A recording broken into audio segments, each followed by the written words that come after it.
before we record. Oh.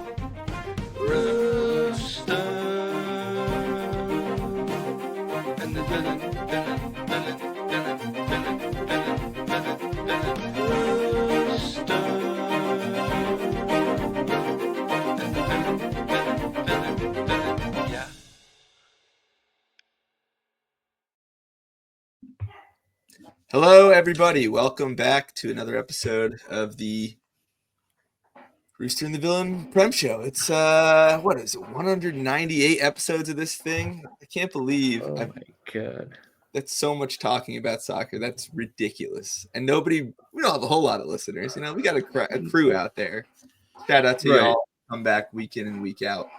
But, we're definitely a niche. We're a niche podcast, to say the least. There's a lot of mope in that intro. I didn't appreciate that so much.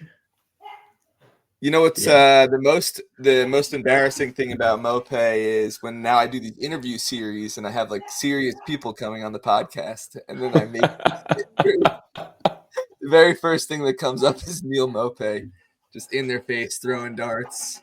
Spurs players trying to throw darts at them. It's really very unique intro. I'll get you guys some highlights from my indoor matches to throw in there, like me scoring a goal and then catching a cramp. Please. I would love. You got to get one of those influencer tripods and film yourself playing soccer. Get us some clips, bro. If we're putting this stuff on YouTube these days, like I think that we could have a whole video specific segment for YouTube audience only, where you get to come see Jake's indoor highlights. Hell yeah. Week in, week out, and then we do like a little like Jake's indoor team corner, like where are you at in the standings? Like, I'm down for this coverage. We lost again, y'all. No, but it's literally I make a good defensive play, I make a good pass, and then I yell at someone who randomly showed up that week for trying to sub me out. Yeah, I mean, how many subs you got? How many subs you got week in, week out? It's either we're starving or we're way too full. Like, it drives me insane. I had to apologize to my brother-in-law because I've been getting cranky because we've been playing with like patchwork teams every week. But like these random guys will show up and they act like dicks. And because I'm, the larger dude, they'll be like, oh, like sub him off. And they, like, I don't even know who they are. They'll get my name from somebody and be like, Jake. And I got pissed this last week. I was like, did you put any money for ref fees? No. And I'm like, then I'm not coming off. Yeah. I mean, yeah, you got to pay to play is how it has always been in the United States. In America, absolutely. Got to pay to play in the United States. So have we decided whether this is going to be a United Soccer League championship conversation, or is this going to be Premier League talk? Because right now there's a lot of energy in the U.S. second tier for this group. There really is, and I think that we don't have to jump the shark on that. Like, I still like to do our regular Prem show, but off air, the show before the show, if you will. Like we talked about, Jake and I specifically talked about starting a USL Championship show. We both have fandoms within the league, but we'd want to make it a league-wide coverage. And I think that'd be something that'd be really fun. It's a product that we're excited about, and having something at home in the United States that we can support and back is something that's important to us. So if there is interest for that, I think we'll probably explore that as we kick off in three days. This weekend is the start of the championship season, so lots to look forward to. It's very hard for me not to pepper you with a million USL questions right now, because I think the space is that exciting. And we got the Open Cup coming up as well. So if you're in America, this competition, I think it's 100, I forget exactly, over 100 years old. It's America's FA Cup. We've got Virginia Dream taking on Richmond Kickers locally March 29th. I'm hoping to sneak down to City Stadium and watch that. But I think Dream could give them a run for their money because they've got a good squad in NPSL, good squad in UPSL. They play in Virginia Super League, have won trophies across the board. So might get a matchup in the U.S. Open Cup. Seek it out, watch it. But we can move on to what we're all here for. Unless Jake, you had a quick comment. Locomotive get their first ever home US Open Cup match against a team called Harpos.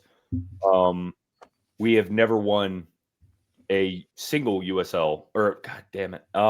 single US Open Cup match. We've lost to USL teams nonstop, or USL League One teams nonstop. I mean, the level's not that much different in my opinion. And you guys know I have a I'm going a little bit of on a manic rabbit hole of USL League One all of a sudden. I just can't get enough of it. So we'll see. Heading into the 2026 World Cup, it's all exciting. Very exciting. I did want to mention too that I read there was an announcement today that USL League 2 as well as their W leagues, which is like their semi-pro, lots of college kids.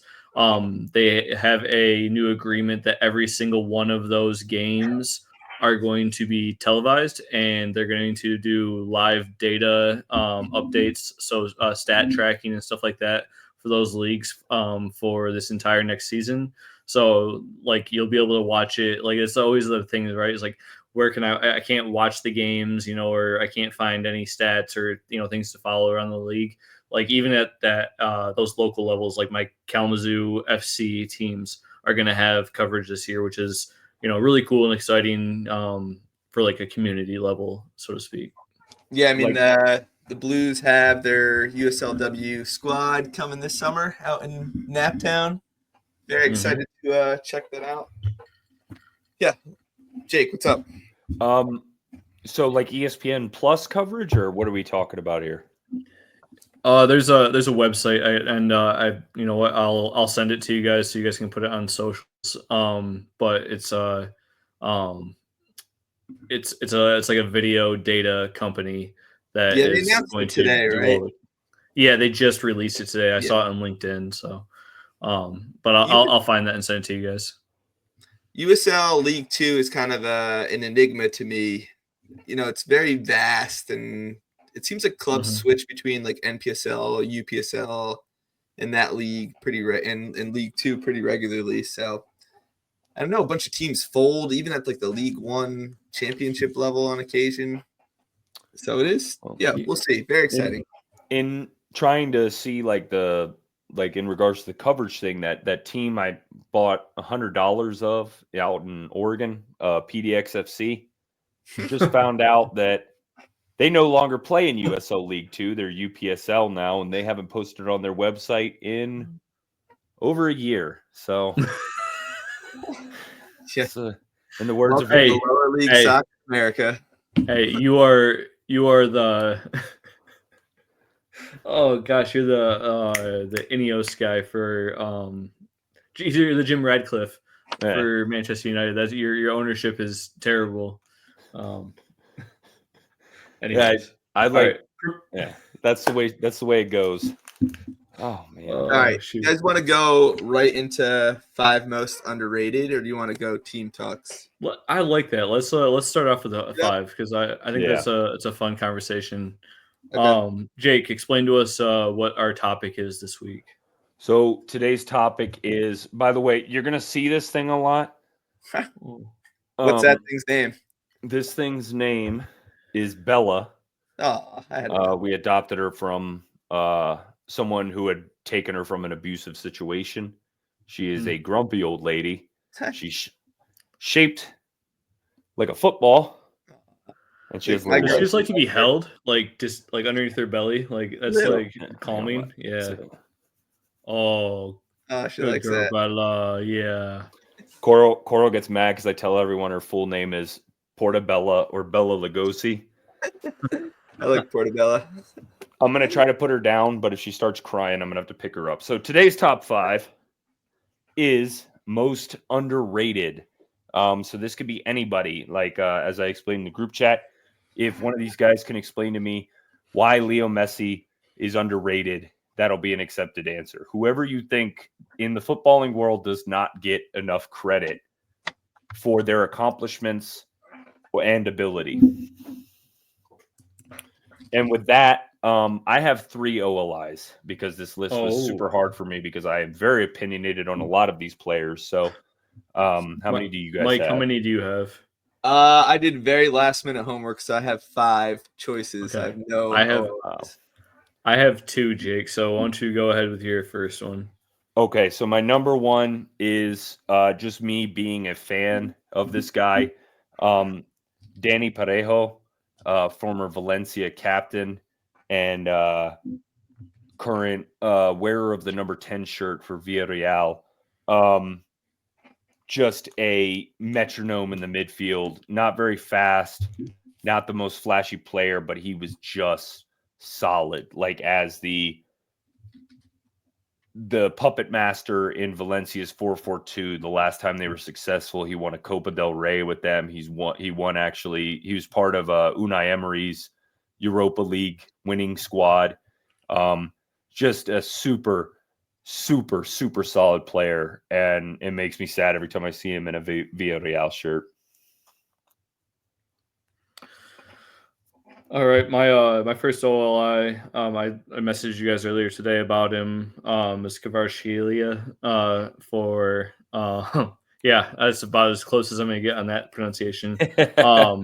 Winger for PSG, Kvaratskhelia. He is right now, in my opinion, the best dribbler in world football, and I say that like very much appreciating what Morgan Rogers does for Aston Villa, but like in open space, he just creates so much space. So like he'll run at everybody, the ball control, both feet, the finishing.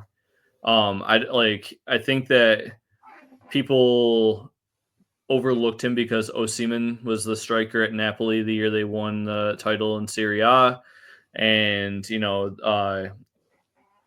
moved on to PSG this year, even though Napoli was in first place again during the season. He's outstanding. Like, I don't think that people are really like understand. He's probably one of the top five players in the world right now, in my opinion. So that's my first OLI. All my guys are current. That's kind of how I went about my list. But yep. Oh shoot, I did some older players. It's however you wanted to interpret it. I was just telling you guys how I approached it. Yeah, mine are all over the place. If you say deuce, I'm gonna lose it. All right. My number 2 OLI, Olivier Giroud. He didn't get a lot of credit, in my opinion, because of maybe lack of goal scoring. He had Mbappe on his national team and whatnot. But as far as just what a target man does, like the guy holds the ball up. He is a forward that also works as a metronome for an attack. Like the guy's just super good, and I feel like he never gets the credit he deserves. His strike rate's incredible. I think he's top 3 goal scorer all time for France. So, it's something ridiculous. He scores a lot for what he does outside of his time in MLS. I guess he hasn't scored for LAFC yet, but yeah. But no, good call out. My second OLI is and maybe if we have time for this later, we can get into this, but David De Gea. He's the keeper for Fiorentina right now. They're actually having a really good season after selling lots of key players. He's their goalkeeper. Still one of the best defensive records, in under 30 goals. About a goal a game is what they're averaging right now. And, I think that people are seeing at United, like he got rained out at United because he couldn't quote unquote play the ball with his feet, which is just so fucking stupid because he's such an elite shot stopper. He carried that team for 10 years while they wandered through haphazard manager after haphazard manager. I don't think people really appreciate how special a player David De Gea is still. So he's my second OLI. Nice. It's nice he's got the that post Man United bounce going again too. It's always a joy to see that. It's literally like just that, like which one of you guys sent it, but the Shawshank fucking escape on repeat, man. Just like I just escaped. Climbed through a mile of shit and came out clean on the other end. Dude, it's either that or for like the nerdy audience, it would be Azkaban, right? And those are the like the Glazers or the Dementors just sucking your soul, like. Anyway, so my final OLI is a guy who I've grown to appreciate more, having to play as a fucking striker on Sunday leagues, and it's Ruud van Nistelrooy.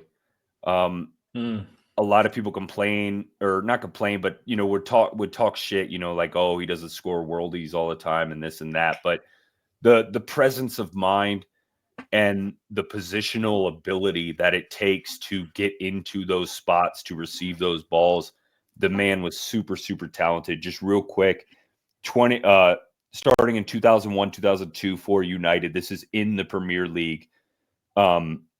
23 goals in 32 matches, 25 and 34, 20 and 32, an injury-riddled season in 04-05, still 6 goals in 17 games, 21 goals in 35 games. That's just a ridiculous tally. And like I said, I'll say it one more time, just to put yourself into those positions, battling against Premier League level defenders, the guy was incredible. For sure. Good one. No, that's a good one.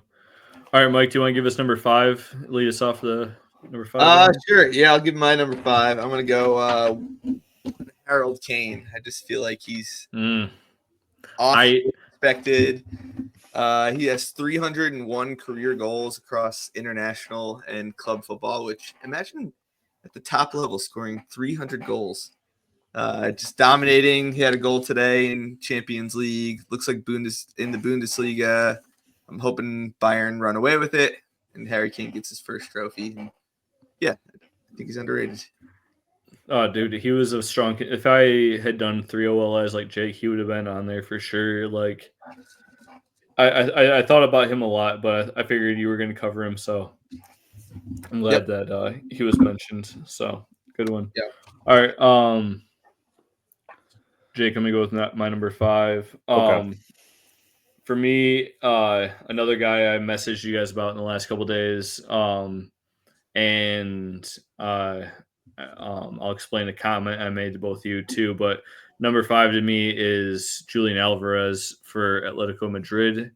I think that lost in the whole Rodri injury issue going on at Man City is that they don't have Julian Alvarez this year, who clearly was a critical cog that drove the engine for some of that offense, linking up with Erling Haaland and those players. And you see the impact he's having at Atletico. He's just a workhorse. He scored an absolute fucking worldie. Did you guys see that goal against Real Madrid yet that he scored? I haven't had a chance to watch I it. saw it in the text. You guys threw it in the Rooster and the Devil text. Holy shit! What a goal! Like it was a stunning. Like I saw it live. Like it was one of those ones that you're like oh shit! Like you gotta get up out of your seat. I love when you see a goal like that because it's always a little bit unexpected, and then you see like a freaking rocket.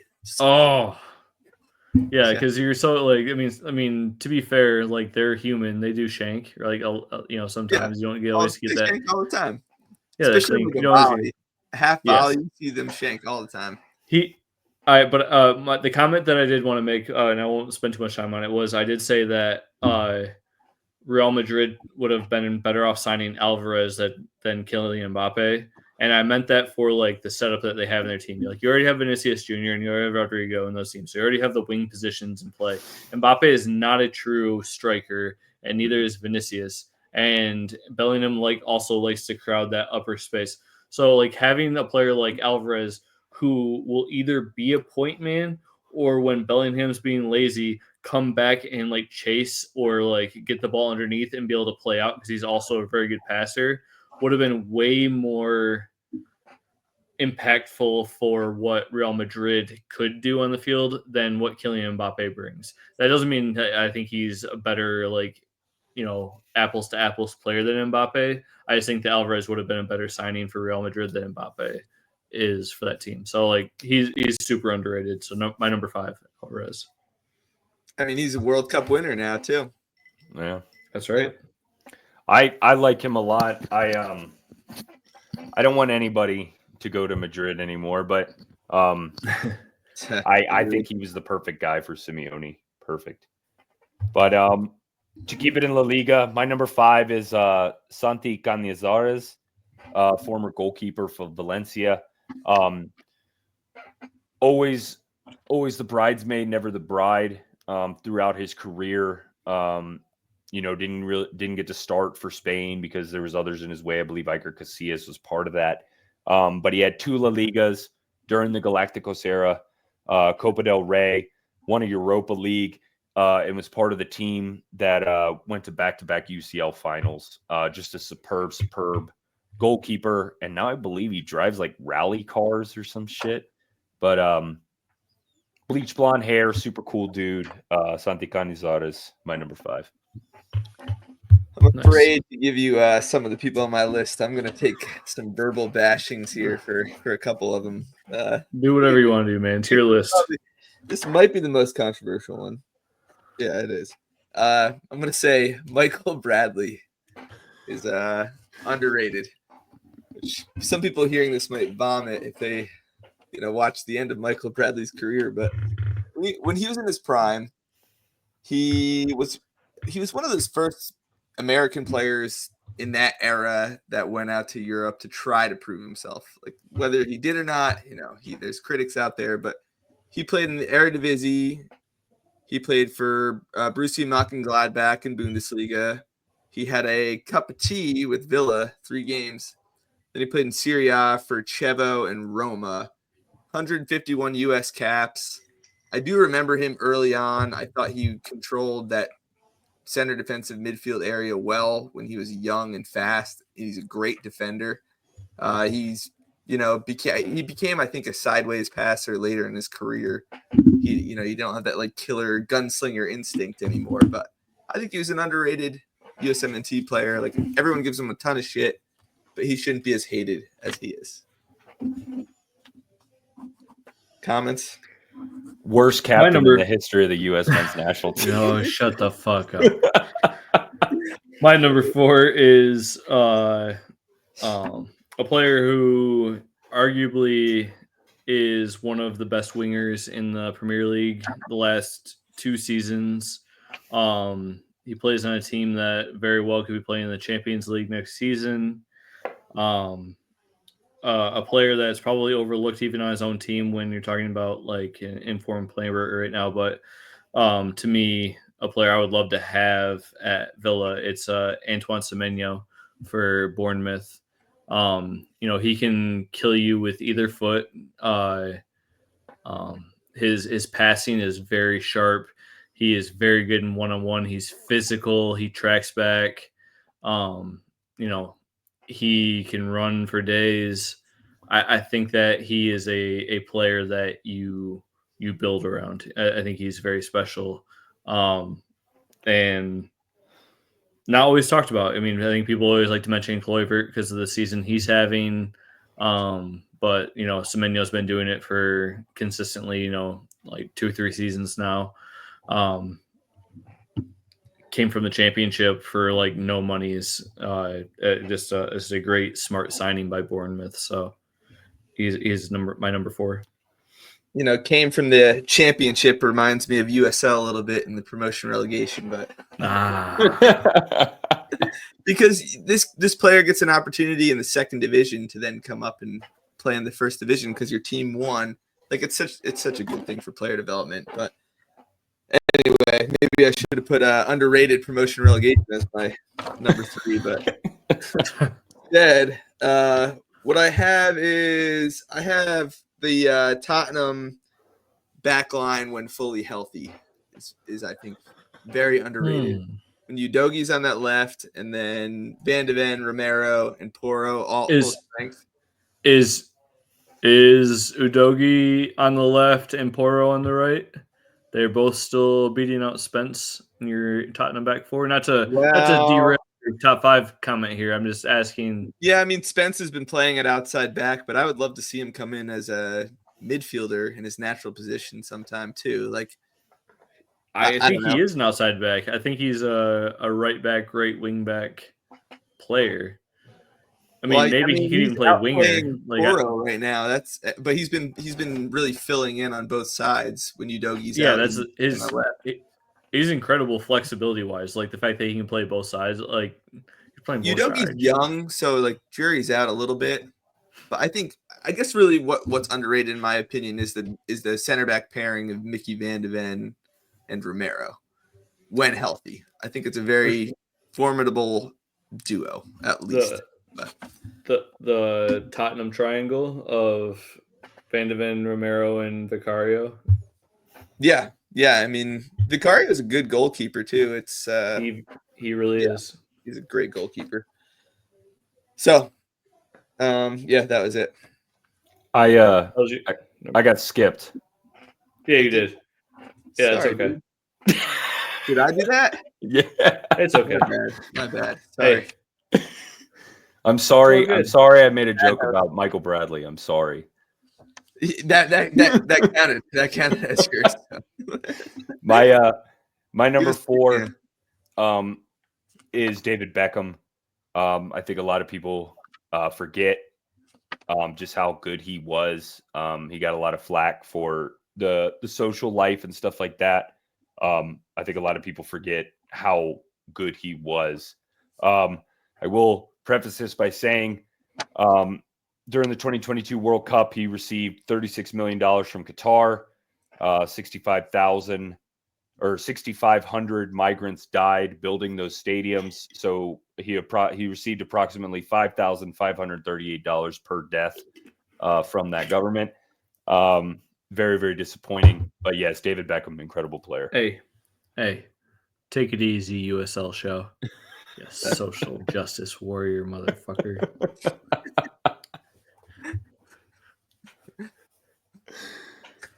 All right, Jimmy, you got a little dark there for a second. No, I was just giving him a hard time because he was like joking about that earlier when we were. That's the show before the show. Anyways, so Mike, your number 3 was center backs. The back, Tottenham center backs. Okay. Yep. All right. My number 3, and a player that showed up in the game. I did watch yesterday the Madrid derby in the Champions League. A player that really popped for me that doesn't really actually get mentioned that often on a team of nothing but superstars is Fede Valverde for Real Madrid. He played right back for them this time. I know Jake doesn't want to give credit to any Real Madrid players, but like in a team that has Vinicius, Mbappe, Jude Bellingham, Rodrigo, just like Luka Modric. I mean, it's just Camavinga, Tchouaméni, like all these super really good players. Valverde is the captain, like undisputed, and he plays everywhere. And like I watch him play, and his like vision and his passing and his energy, like his work rate is incredible.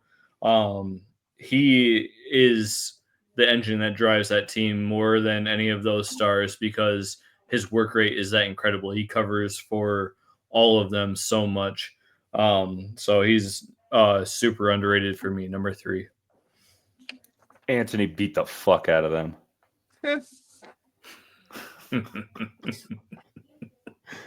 So is it? Don't be an Anthony stan, you weirdo. Is it my turn, Mike? Am I allowed to go? Yeah, now? number 3. Wait. Now let me go real quick. My number 2 is no. My number 3 is Thomas Mueller. Just real quick on this, more UCL goals than Henry, Drogba, and Neymar. more assists in the UCL than Iniesta. The man is fucking incredible, and he's been doing it forever on a really, really good team. And he just seems like a dude you'd want to fucking hang out with. He seems like a goofball and very, very fun player to watch, Thomas Mueller. I love that one. I love Mueller still. Like, he's still a mainstay on one of the best clubs in Europe. And what is he, like 36, 37? Maybe I don't younger think he's than that old, but like he's been around forever. Like he's just been consistent. It's a great call. Dinosaur. He's 33 years old. Get that dinosaur. Ancient, you ancient motherfucker. Yeah. Like I'm not almost 38. Crazy. All right. My number 2 is when I first started watching Spurs. We had Kieran Trippier running down, as a right back on the field, and at the time, I was very critical of his play and who he was, but he just developed into like an amazing player. The way that he can put dangerous balls into the area and get forward. Say what you will about his defending, but seems like outside back, like defending's kind of taking a back seat as they attack more. So he's just a valuable player. Like, I feel bad that I disparaged him so much, and I missed him when he was gone. So yeah, I'm gonna throw him on my personal underrated for Spurs players. That's a good shout. Yeah, I like that. Just sorry, because I went down a rabbit hole. Thomas Mueller's he's only 35. He is on 494 appearances for Bayern Munich.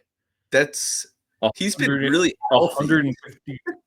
150 goals, almost 500 appearances. That's insane. That is insane. Also 131 appearances for Germany and 45 goals internationally. Like, that's crazy. It feels like he's playing a workhorse. International football for so long. Like, he is ageless. Yes, he's ageless. He's been around forever. Yes. Yeah. All right. No, good number 2, Mike. All right, number 2 for me. Another guy that I had mentioned via message to you guys the last couple weeks, a player, top 5 striker in the Premier League, arguably one of the hottest players in the last 12 months. Danny Welbeck. For me, is Philippe Mateta for Crystal Palace. Yes, he is part of. He is part of a resurgent Palace right now. They've been playing outstanding football, and he's very much part of that. Obviously, he's going to be out for some time after he was mangled by the foot of the goalkeeper for Millwall. Yeah, he is outstanding. A team that could really use his talents would be like a Brighton Hove Albion, who are missing an out-and-out striker of his quality. So my number 2 is Philippe Mateta for Crystal Palace. Motion to strike that from the record. Motion granted. I'll cut that right out. My number 2 is I think you had him too low, Mike, and maybe you were worried about your biases. My number 2 is Harry Kane. Again, whenever I discuss him, I will preface again that he tried to murder Adam Lallana. But just like, people are always going to give him shit because, people like to, pick on Spurs and whatnot. But just 213 Premier League goals for Spurs, I believe, something like that. Yeah. The guy is incredible. And the thing that he doesn't get enough credit for is how smart of a player he is. That one play they showed for Bayern Munich where he moved in an offside position for an entire run up until the very last minute, where he kind of gets on, they almost forget about him, gets onside, scores a goal. The guy's just super, super smart. He could drop deep. He could play as an out and out number 9. Harry Kane is seriously underrated, probably up there with like Lewandowski, I guess, for this generation, not like as Different the player. best goal scorer. Best goal scorer, and even today he scored a goal in Champions League that Jimmy, I, and Tyndall were sharing with each other, where he sends a ball out wide, right, like towards the corner flag, and then he kind of like goes into the box and moseys around a little bit, and then there's a cross in, and he sneaks around the defender's back, and pokes right in front of them. Goal. It was just like he's just a shark. This guy, super smart. Yeah, Absolutely. and playmaker too. Very underrated playmaker. He needs a trophy, and I'm hoping for his sake he gets a couple so people stop slandering his name. But not in the Champions League. I can't have them like winning in the Champions League finals in Munich. I can't have Bayern playing at home for the Champions League final. No, I can't. Not having that. They beat Leverkusen 3-0 today. Dang. Yeah, they did. They beat the shit out of Leverkusen. Mm-hmm. Anyway, all right, Mike, you're number one. My number one, I kind of forgot that we were doing 5, 4, 3, 2, 1, and you saved your best for last because I wrote this down 2 minutes before we started. So that's why I had Harry Kane first off the bat there. Right? If I gave it some thought, yeah, I probably would put him one. So now I'm left with these two schlubs. Just kidding. But Tyler Adams and McKennie I have as underrated. I think they've had amazing. I mean, especially Weston. He's had an amazing career at Juventus. He's had managers every time call him out, say he's gone. He proves them wrong. He scores big goals in big moments. He's good in the air. He's good distributing. He's a good finisher. And then Tyler Adams, to me, when he's healthy, is an enforcer. He's on a very good Bournemouth squad, getting good time there. So yeah, I think that duo in USMNT midfield can be underrated. Most underrated, I don't know, but can be. Hercules Gomez over here. All right, so I would be so lucky. I realized I got to one that I didn't have a player in particular that like I really felt like stood out as like a number one. But one thing that I keep running into, like just from reading and always just looking into players and stuff like that, is I have a weird fascination with how fucking talented Sweden's men's national team offense is. And let me tell you, like the front six players that I'm talking about specifically. It's Victor Gyökeres from Sporting, who's got 50 goals in 50 games for Sporting. Who couldn't make it at Brighton for whatever fucking reason. Yeah, and he's going to be an $80 million player in the summer. So Victor Gyökeres, Alexander Isak, right, for Newcastle. You have Anthony Elanga from Nottingham Forest. You have Dejan Kulusevski for Tottenham. You have Lucas Bergvall for Tottenham.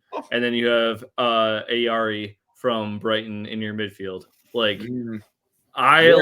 That's nice. Just like on paper, like fun as hell. And I don't think it's really translated to their results yet. But if they can figure out how to get I actually looked.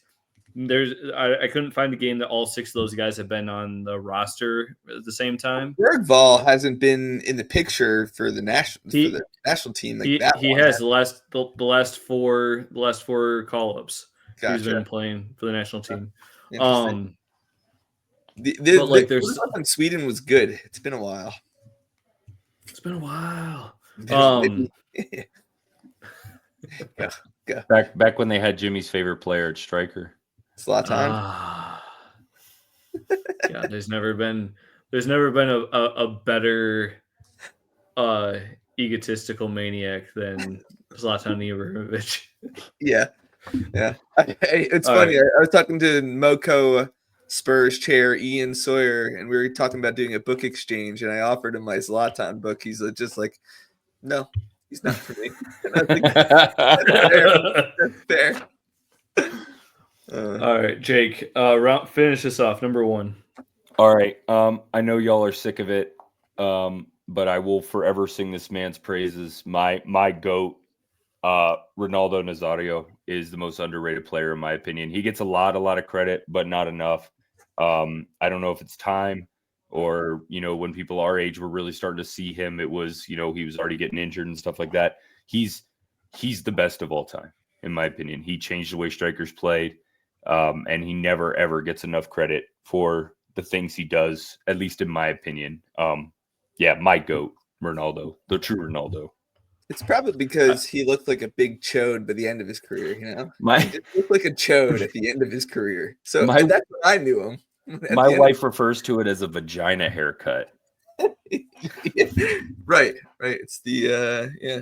It was unfortunate. Yeah, no, I think that it's because it wasn't as much of a flash in the pan as Ronaldinho Yeah. or Kaká for that matter, but like it just was too short, and like it became like a stretch of Brazilian players that it felt like they're like the high was such a fucking rush, but then like it just flashed out too quickly. Like we're like even Neymar now, right? Like um and that's the part that sucks is like they offer such beautiful football, but it just like it's just a flash in the pan, and that it just doesn't stick, and that's the part that sucks. I think the most about those Brazilian players.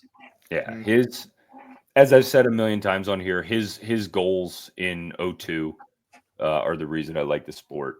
Just the dribbling ability, the shooting ability. Like, I mean, he had an all-star cast with him as well, the 3 Rs. But yeah, Nazario is just he's the best. 2002, was that South Korea Japan World Cup? Yeah, I remember waking up at like I think we talked about this in a different podcast, but we were in high school, and I remember like my dad was working second shift at the time, so he'd get home at like 12 or whatever, and he'd wake me up because it was summertime. I didn't have anything to do, and he'd be like, "Hey, the games are going to be on in a little bit," because they had them on ESPN, I think, because it was the middle of the night, and I'd get up and watch the games. And like that was the first World Cup I remember like really like turning on and watching and watching all the games and stuff like that. So I was videotaping them, and we didn't have social media to fuck the results up, so I was recording every game and then watching it. That's genius. Yeah. I mean, I didn't really start till South Africa, so I haven't had like a super inconvenient time zone yet.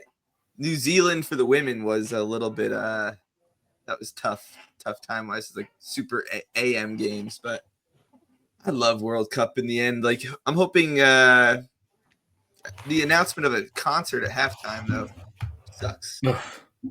Really, they're going to do that? Yeah. In the World Cup final, they're putting a concert. Who's it going to be? Morgan Wallen? They had no. FIFA's picking it. They're like they're being advised. Like their chief advisor is like Chris Martin from Coldplay. Yeah, nice safe bet. Kendrick Lamar gets to call Drake a pedophile to the entire world this time. Yeah, I mean, I looked up Super Bowl versus World Cup final viewership. Yeah. World Cup final annihilates the Super Bowl. Yes. Not even close. It's like billions to like 200 million. Yeah. Have you seen they had like an Instagram clip that went around for a while. They were interviewing like American football fans, like, what do you think's bigger, the Super Bowl or the World Cup? And all of them are saying like, well, I mean, the Super Bowl is broadcast to the whole world. And I'm sitting there like the World Cup.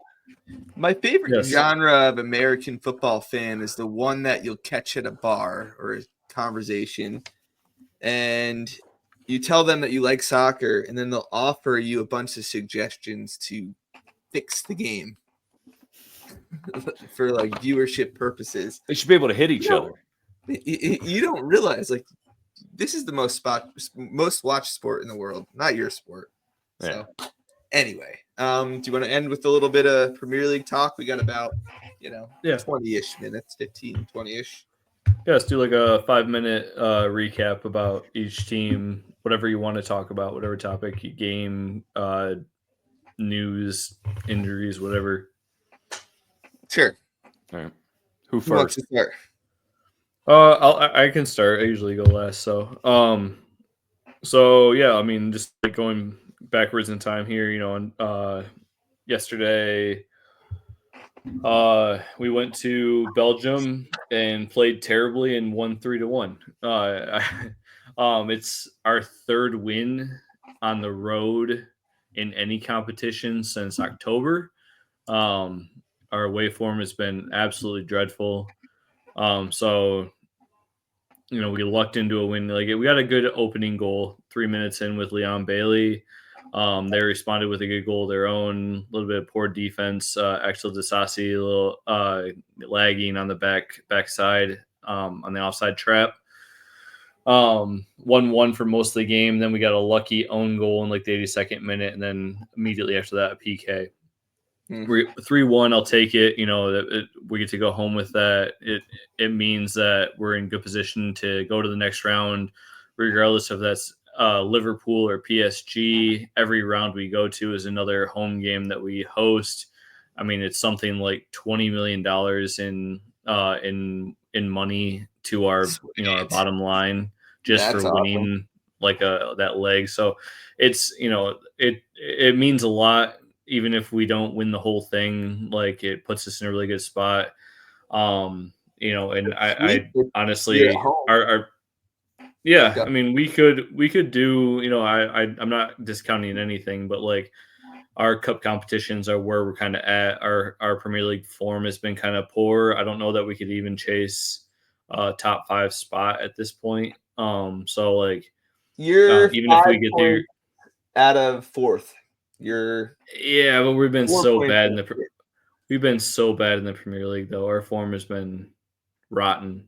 It's tight in that area though, from 3 to where you guys are in what like 9th or something.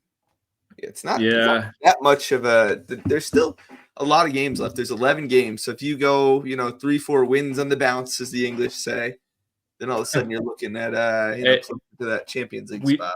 We just haven't been scoring. Like it's gonna have to come from somewhere. I think that John Duran. We do miss John Duran, but Marco Asensio's also got 5 goals in the last 3 games. In a couple competitions now. Rashford's got like 3 of those assists on those goals. He looked a little flat in the first 60 minutes of the Champions League game. Jacob Ramsey was incredible when he came on. So I think that continuing to rotate those guys is going to be important. Leon Bailey's got to continue to find just some form. Like it was great. He got that opening goal. He was lazy on the defense that for the goal that they scored. I think that we're getting some guys back healthy. Pau Torres is back. Bouba Kamara is back. We're close to Onana being back. He's been out for a while now. Like you forget how dynamic he was for us in the first half of the year. So getting all those guys back allows us to rotate Mings, allows us to rotate some of those defenders. Matty Cash is getting healthy again. Andres Garcia has actually played pretty well at right back. We're getting some of that depth back, and I think that's going to be important if we're going to continue to try to chase top 5 in the Premier League while also maintaining, an FA Cup run. We play away against Preston North End, and we have the away game where we have still the home game against Club Brugge. And if we're able to get past that, then you're talking about 2 more games against either PSG or Liverpool. And those are going to be tough games, whether you're going to Paris or you're going to Anfield. So you could win those games, though. It's not out of the question that Villa. It's not enough for 2 games. It's not for sure. Yeah, I think that throughout the history of Unai Emery's professional career, you would say he's never been the best league manager. He's always been good, right? Like always in the top 6 or 7 teams. But like as a European tournament manager, his record is Yeah. outstanding. What does he have? I know he has the Europa at he's got like Real. 4 Europa League totals, like 4 crazy. Europa League championships, and maybe a Copa del Rey. I can't remember from if he got one with Sevilla or not, but like he he played with PSG too, with like Villarreal he had in the semifinals of the Champions League a couple seasons back. So I mean, like he's been good in that aspect, and our form has been better in the Champions League than anywhere else all season. So Yeah. anything's possible. If we can keep getting Rashford and Asensio back into game form where they can play these 90-minute games and recapture some of the talent that they naturally have, on top of the getting a fresh Morgan Rogers and Ollie Watkins continuing to get back form, like there's possibility. We're getting guys healthy, so I'm excited to see what happens. So Yeah, I mean, that's my 5 minutes, if you will. you have to think that you're prioritizing Champions League now, right? Out of those 3 competitions. I would say so, yes, just because that's the most direct route. It's we're getting prize money the farther we go this season, and it also guarantees the most money for next season, which is important considering you talk about our ratio for our wage budget versus our revenue, and we're like 96%. Like we're very much like towing the line, like trying to uh Get punch Champions League. a bunch of our weight, if you will. And so, like if we don't get Champions League, it means that we're in a lot tougher spot. It means that we probably lose a player like Marcus Rashford from wanting to sign. We probably lose Emi Martinez, who is going to want to go to a Champions League club.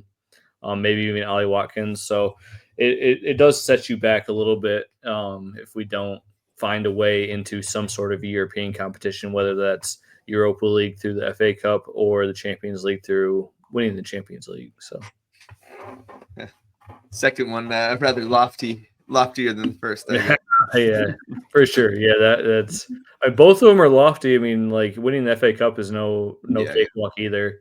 Yeah, So, definitely. and while also trying to maintain a decent record in the Premier League or maybe chase top 5, you never know. So yeah. All right, let's go to the South Coast next with your Brighton fellas. The future is so bright, I have to wear shades. After the 7-0 defeat Christ. to Nottingham Forest, we've won 5 on the bounce, defeating Chelsea twice in 1 week, as you heard on the last episode. Southampton 4-0. Defeated Bournemouth, who we sort of compete with at this point, 2-1. And then in the FA Cup, we defeated Newcastle last week. A few notes on that game. Welbeck is the fucking man. And Anthony Gordon looks like a cartoon version of a witch with like 1970s Ric Flair hair. He does. That guy resorted to thuggery. He deserves that red card. They were talking about, we're going to try to appeal it. No, you're not. He clubbed him in the back of the head, you idiot. He does look like a witch, though. You're absolutely right. He does. He's got a weird fucking face.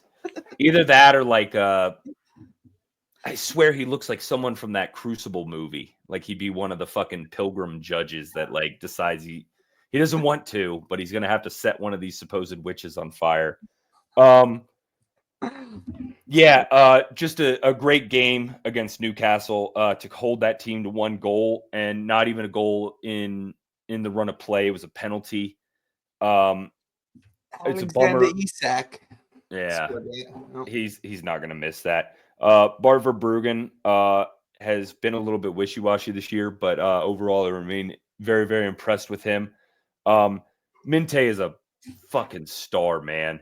Like ridiculous. And Reuter, another one. I think it was Paul Barber admitted that he felt uncomfortable, quote unquote uncomfortable, paying $40 million for Reuter, and now it's it all seems worth it. I think we are at the point. Everything I've been reading, and then like what happened with Matoma not being sold to Saudi. I think we have reached a point now where we're going to start trying to hold on to people. I know Liverpool and Chelsea are both reportedly interested in Baleba. It's going to have to be a huge amount to let him go, in my opinion, or at least if I was running things. But I believe the attacking four, Matomo, Ruder, João Pedro, and Minte, I believe they all remain on the side for next year. I think Baleba might be the only one going, which is kind of. What about Bayern Munich sniffing around Bart Verbruggen? He could definitely be one who goes, but his name escapes me right now. He was down. I think it's Carl Rushworth. I think he's the keeper of the future. As far as Baleba leaving, I believe Hinchelwood can play that role. I don't know if you guys have been paying attention to him. There's rumors that Southgate is, or not Southgate. Who's the fucking England manager now? Tuchel's been taking a look at him. 19 years old. The kid is fucking good, man, and he just gets better and better every game. I believe he could play the Baleba role next year with Diego Gomez becoming sort of the good. I agree. I was to say, I think he's I think the crazy thing is like I thought that Matt O'Reilly would be sliding right in there when you guys signed him, but like Hinchelwood just beats him out when healthy every time. Like it's not even competition. Yeah, Hinchelwood is good, man. O'Reilly, it's been a series of unfortunate events from him, from what I've understood. That horror tackle in the Carabao kind of set his season off to a bad start, and then I believe last game he wasn't even on the bench because of like a stomach bug or something. But guys like O'Reilly, guys like Wiefer, they've been really, really struggling to kind of find their place. I am really starting to like Gruda now. He's sort of calmed down, and he has gotten to the point where he can hold the ball up really, really well when he gets into those spots. He's no longer sort of freelancing. He's playing within the squad. There's a couple times where he held onto the ball and it was like it was glued to him and he made a perfect pass. Really, really like him. I also want to say that on Blue Sky, you can follow me at Jake Kenneke. I said that Solly March was going to win the match when he subbed on. He didn't score the goal, but he had one of the prettiest passes for one of the most clutch goals I've ever seen in club history.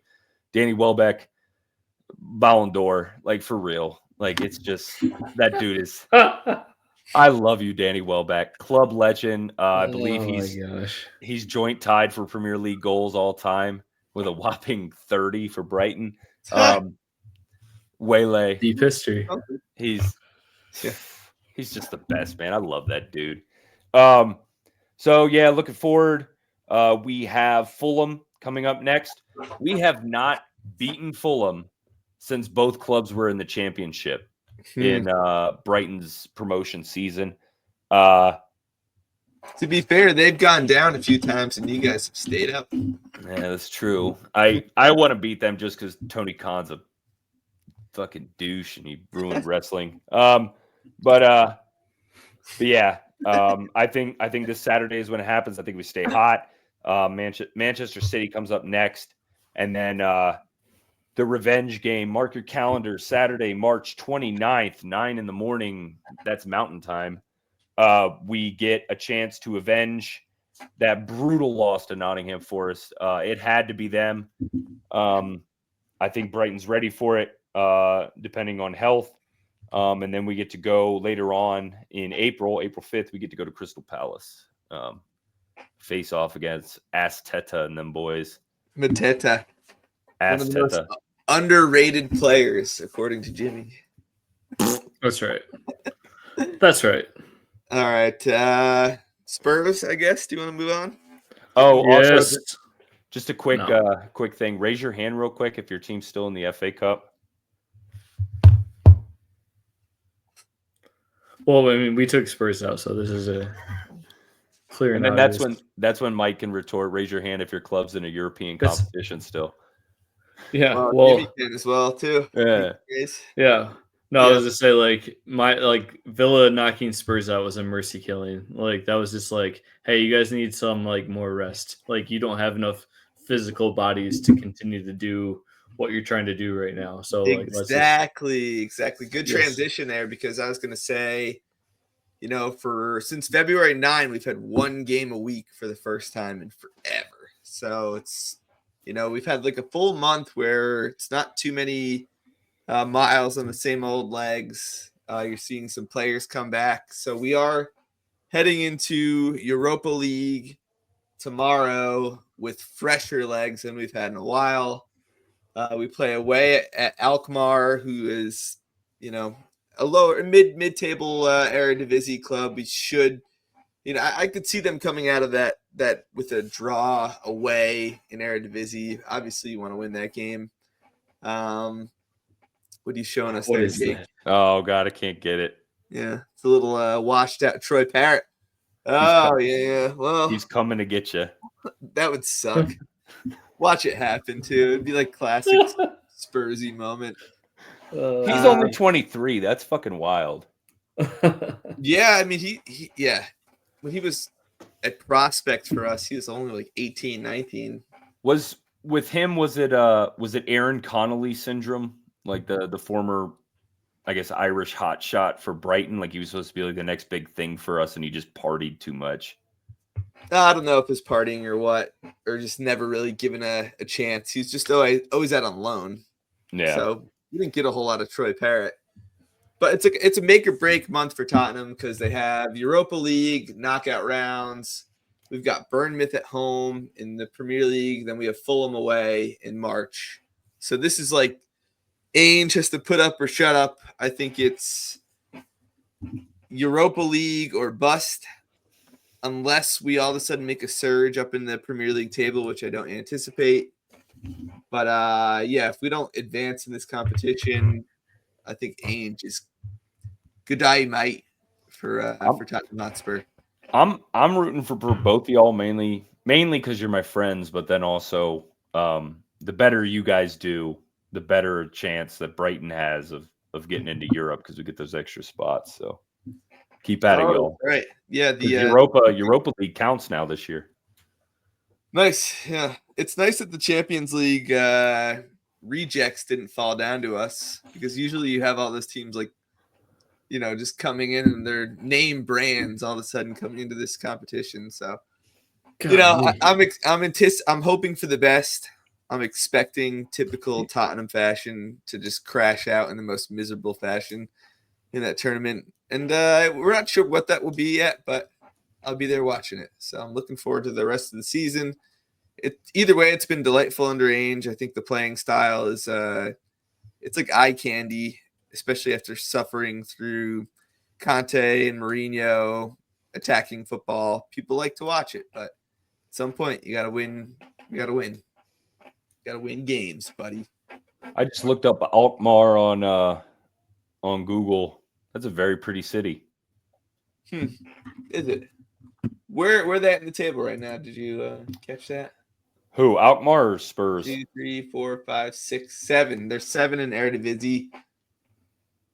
So behind 20, FC 20, Feyenoord, Utrecht, PSV, and Ajax at their rightful place atop the table. To be fair, Alkmaar knew what they were getting, though, because he was on loan last year at Excelsior, and he scored 10 goals and had 3 assists for them while on loan there. So, like, I mean, they get to see him up close, like that he worked in that league, and then you put him on, a more talented team, arguably with Alkmaar. It's not surprising he's having a good season. He's at 12 goals, 4 assists already. So don't be surprised if he scores on you guys. Maybe I'll throw in a Troy Parrott anytime goal tomorrow. Will he celebrate? Yeah, they're in Netherlands for the first leg, right? Yes, they're in Netherlands. Yeah. So he'll celebrate there. Yeah. Whether or not he celebrates at Tottenham, I don't know. Maybe. Speaking of that, not to interrupt super bad, but that was one thing I forgot. Minte refusing to celebrate against a club he never played for. Newcastle had his rights, but I don't think he ever played a match for them, and he did It's like, Hey, no. respect. Respect. Parrott has 2 appearances, one in the National Cup, one in the League Cup for Tottenham, and that's it. Yeah. So, yeah. I mean, he could celebrate, and just because he was on the books, he never People really played. loved him though. Like that's a name that came up for years and years and years. Is everyone like that's the next big thing, Troy Parrott, man? Watch out. 5 years of loans. Dane Scarlett now. Yeah, Dane Scarlett now. Yeah. Yeah, although he's getting a little bit of run finally, but he can't seem to quite break into that first team for some reason regularly. For sure. Yeah. All right, we wrapping up here, gents, with rants, or have we ranted enough for 105 an hour? Oh, Jake wants to ask so many questions, and we're at an hour already. No. I have a rant, and I can do it real quick if you want me to. Rant, buddy. All right. So, as many of y'all know, actually, real quick, got my new socks today. These are the best fucking soccer socks of all time. I like wearing knee high because I fall a lot and that turf tears me up. So these are knee high Nike socks, super comfortable. Sponsor me. Weird. So as many of y'all not sponsored by Nike currently. Yeah. As many of y'all know, I am a pro wrestling fan. So I wanted to talk about something horrific that happened this weekend. Tried to live my life by a credo: hustle, loyalty, respect, from my role model John Cena. And this week he sided with The Rock, and he let all of us down. So John, I just want to let you know, I can't see you no more. John Cena and The Rock are still hanging on to professional wrestling. John Cena turned heel. The Rock told Cody he wanted him to be his champion. He told Rock to go fuck himself. Like you're speaking elfin to me right now. I have no idea what you're talking about. Mike, think about this. Like, so all wrestlers are independent contractors. Okay. For WWE to now go and contract appearances for a person like John Cena or The Rock, what do you think they're getting paid per appearance now? Just to show up and do the bare minimum. Because it's got to be an astronomical number. Like, I think that those guys do have a semblance of, like, you know, we love, like, the fraternity of it. But at the same time, like, they're probably they refer to it as the business. 5 million. Like, how much are they getting per appearance? Rock is on the board of directors for TKO, which owns UFC and WWE now. Well, because they also own the XFL, right, or whatever it is now. The US. He had the XFL. I don't know what they got, but apparently they went into business now. I think they merged with the USFL, right? Yeah. But TKO just had a report that they went into business with some oil-rich company to start a boxing promotion that's going to be headed by Dana White now. So they're making so much money now. John Cena, I mean, Rock is already the highest paid actor right now, and then he's got part of WWE or part of TKO. It's ridiculous. But yeah, like you let everyone down, John. WrestleMania is gonna be fucking lit this year. And I've always wanted to go, but it's like always the same weekend as my wife's birthday, so you shit out of luck. You can't convince her to go to WrestleMania. I've asked her, and she just kind of turns. You should just tell her you have a surprise for her one year. We're going to Vegas, babe. The best part about like that. Oh, the best part of that week leading up is they have all the independent shows. And so, like, Ring of Honor used to go there.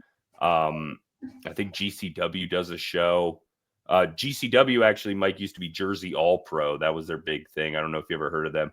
But I just never really paid attention to wrestling world. No. But I have a good friend that I was in a emo band with in high school.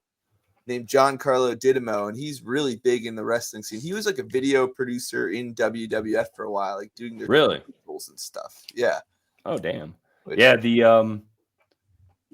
but yeah, that whole week leading up, like if you go and stay wherever Mania is for that week, there's all sorts of shit to do, like conventions, indie shows. They have like a show called like Big Kaiju Battle, which is where everyone dresses up as like Godzilla type characters and they wrestle.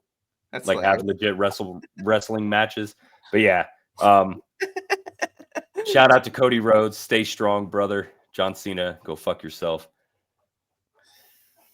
Dang. All right. Well, I got to follow wrestling. I don't really have much to say after that. Watch the Open Cup. I think, watch the U.S. Open Cup. That's my only message. And follow us on Beyond the 90 because, I'm writing USL League One stuff.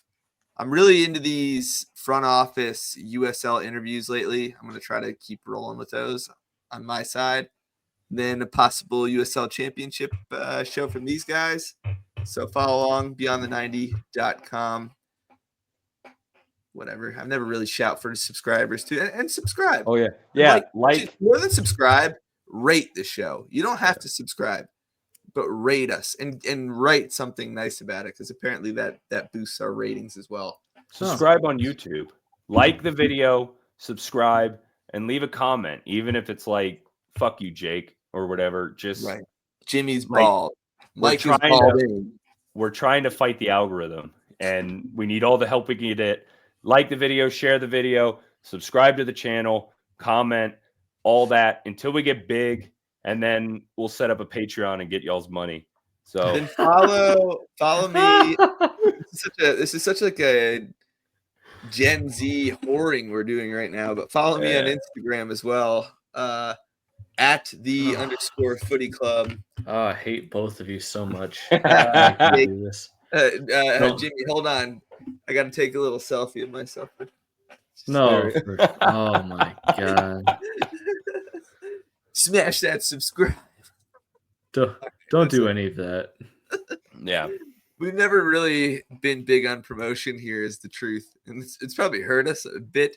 But we've never really done it for the likes. It's more for the camaraderie of chats. Look, if you want to make it to the big time and be sponsored by Condom Depot and Dude Wipes, you got to fucking play the game, man. It's true. Wipe your ass with Dude Wipes. There we go. Jimmy? Yeah, I'm in agreement with that. Ugh.